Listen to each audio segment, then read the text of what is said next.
नमस्ते।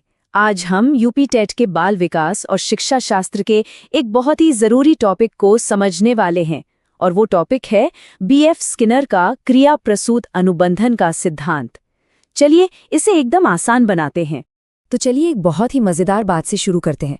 सोचिए जरा, क्या कबूतर पिंग पोंग खेल सकते हैं? सुनने में अजीब लगता है ना? लेकिन बीएफ स्किनर ने सच में ऐसा कर दिखाया था। और ये कोई मजाक नहीं था, इसके पीछे एक बहुत बड़ा मकसद था, ये समझना कि आखिर हम सीखते कैसे हैं और हमारा व्यवहार हमारे कामों के नतीजों से कैसे जुड़ा होता है। तो आज का हमारा सफर कुछ ऐसा रहेगा।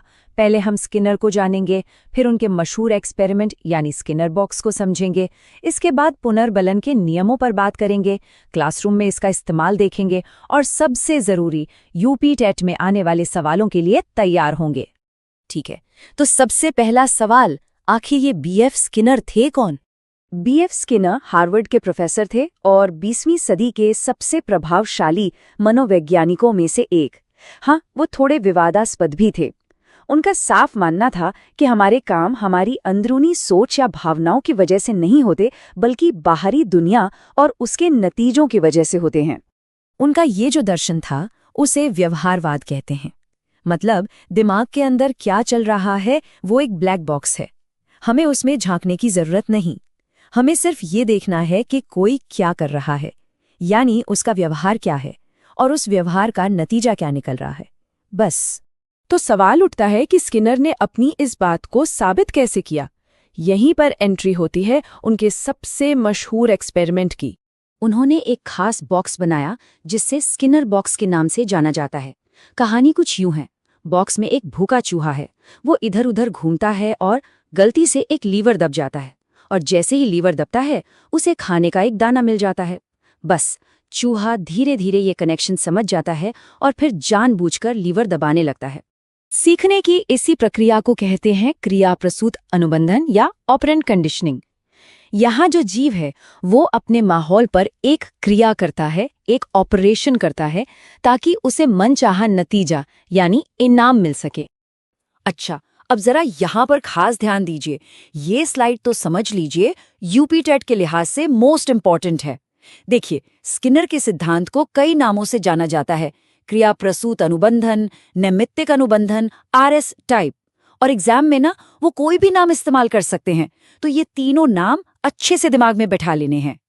हाँ, एक और जरूरी बात, इसे पावलोव के क्लासिकल कंडीशनिंग से कंफ्यूज नहीं करना है। पावलोव की थ्योरी एसएस टाइप थी, लेकिन स्किनर की थ्योरी आरएस टाइप है। आरएस क्यों? क्योंकि इसमें पहले रिस्पॉन्स यानी प्रतिक्रिया होती है, जैसे चूहे का लिवर दबाना, और उसके बाद स्टिमुलस यानी इनाम मिलता है। तो अब सवाल ये है कि किसी भी व्यवहार को पक्का करने के लिए इनाम कब और कितनी बार देना चाहिए। स्किनर ने इस पर भी बहुत काम किया और हमें दिया पुनर्बलन अनुसूचियों यानी शेड्यूल्स ऑफ रीइंफोर्समेंट का कॉन्सेप्ट। देखिए, इनाम या पुनर्बलन देने के दो मुख्य तरीके हैं। एक है सतत, मतलब हर सही काम पर इनाम दो, यह नया व्यवहार सिखाने के लिए बेस्ट है। दूसरा है आंशिक, मतलब इनाम कभी कभी दो, ये किसी सीखी हुई आदत को बनाए रखने के लिए बहुत अच्छा होता है। अब इस आंशिक पुनर्बलन के भी 4 प्रकार हैं। ये टेबल उन 4 प्रमुख अनुसूचियों को साफ साफ दिखाता है।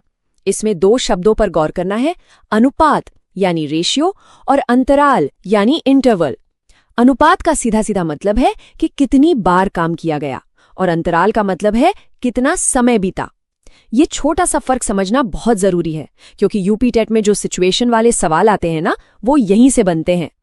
और इसमें सबसे जरूरी बात क्या है, वो ये है कि परिवर्तनीय अनुपात यानी वेरिएबल रेशियो वाली अनुसूची सबसे ज्यादा ताकतवर होती है। किसी आदत को छोड़ना इसमें सबसे मुश्किल होता है। जुआ या स्लॉट मशीन की लत इसी का सबसे बड़ा उदाहरण है, क्योंकि पता ही नहीं होता कि अगला जैकपॉट कब लगेगा, तो इंसान लगा ही रहता है। तो चलिए अब मुद्दे की बात करते हैं। एक टीचर बनने की तैयारी के लिए ये सब जानना क्यों जरूरी है? इस सिद्धांत का हमारी क्लासरूम में क्या काम है? क्लासरूम में इसका सबसे बेहतरीन इस्तेमाल है शेपिंग की तकनीक। शेपिंग का मतलब है किसी मुश्किल काम को छोटे छोटे हिस्सों में तोड़ना और हर सही कदम पर बच्चे को शाबाशी देना। जैसे अगर किसी बच्चे को एक पूरा वाक्य लिखना सिखाना है तो आप पहले उसे सिर्फ पेंसिल ठीक से पकड़ने के लिए तारीफ कर सकते हैं, फिर एक अक्षर बनाने के लिए और फिर एक शब्द लिखने के लिए।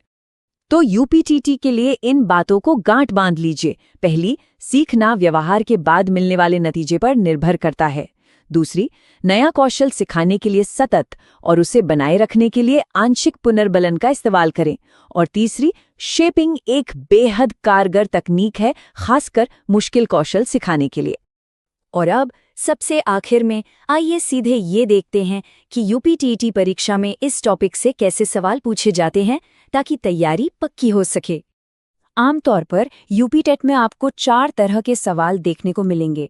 या तो सीधा सीधा पूछ लेंगे कि यह सिद्धांत किसने दिया, या फिर कोई क्लासरूम की सिचुएशन देकर पूछेंगे कि यहाँ कौन सा पुनर्बलन इस्तेमाल हो रहा है। और हाँ, वो हिंदी के अलग अलग शब्द देकर भी कंफ्यूज कर सकते हैं, इसलिए शब्दावली याद रखना जरूरी है। ये देखिए, ये यूपीटेट के एक पुराने पेपर का बिल्कुल असली सवाल है। सीधा सा सवाल है, सीखने के क्रिया प्रसूत अनुबंधन सिद्धांत का प्रस्ताव किसने दिया? और इसका जवाब हम सब जानते हैं, वो है स्किनर। देखा, ऐसे सीधे साधे सवालों से आप आसानी से नंबर स्कोर कर सकते हैं, बस बेसिक कॉन्सेप्ट क्लियर होना चाहिए। तो जाते जाते एक सवाल आपके लिए छोड़ जाते हैं। स्किनर के सिद्धांत बहुत शक्तिशाली है, इसमें कोई शक नहीं, लेकिन एक टीचर के तौर पर हमें ये भी सोचना होगा कि बच्चों के व्यवहार को सुधारने और उसे अपने हिसाब से चलाने के बीच एक बहुत महीन रेखा होती है। इस बारे में